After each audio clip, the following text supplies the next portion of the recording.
የዘንድሮ ዝናብ ከአምናው ከአቻምናው ከዚህ ቀደም ከምናቀው ዝናብ በተለየ መንገድ እኛ ኢትዮጵያውያን ልንወስድ ይገባናል። ምክንያቱም ዘንድሮ በመካከለኛው ምስራቅ በተፈጠረው ችግር ሁለት አንኳር አስፈላጊ ጉዳዮች አስፈላጊ ግብአቶች አደጋ ደርሶባቸዋል።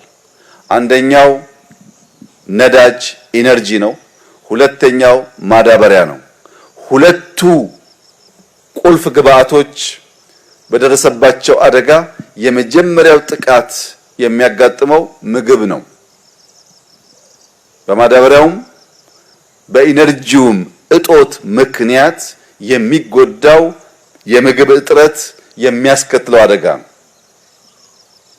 ምግብን ለማምረት ነዳጅ ቢያዝብን ማዳበሪያ ቢያዝብን በልግ በዚህ ልክ ከተሰጠን ፈጣሪ በብዙ ሊጎበኘን ፍላጎት አሳድሯል ማለት ነው። ምን ከሆነ አርሰን አለሰን ተዘጋጅተን ከጠበቅን የኢትዮጵያ አርሶ አደሮች በዓለም ላይ የመጣው ፈተና ከባድ ቢሆንም ፈጣሪ በሰጠን ዝናብ በርትተን ከሰራን ቢያንስ 2 ሚሊዮን ሄክታር መሬት ቢያንስ ነው በበልግ ማረስ ከቻል ከዚያ የምናገኘው ለምሳሌ የስንዴን ብቻ ብንወስድ በርካታ አዝርዕት ሊዘራ ይችላል።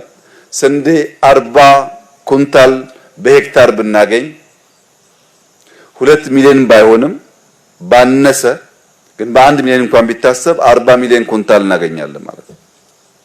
የበልግን እድል ያበላሸ ክረምትም ያመልጠዋል።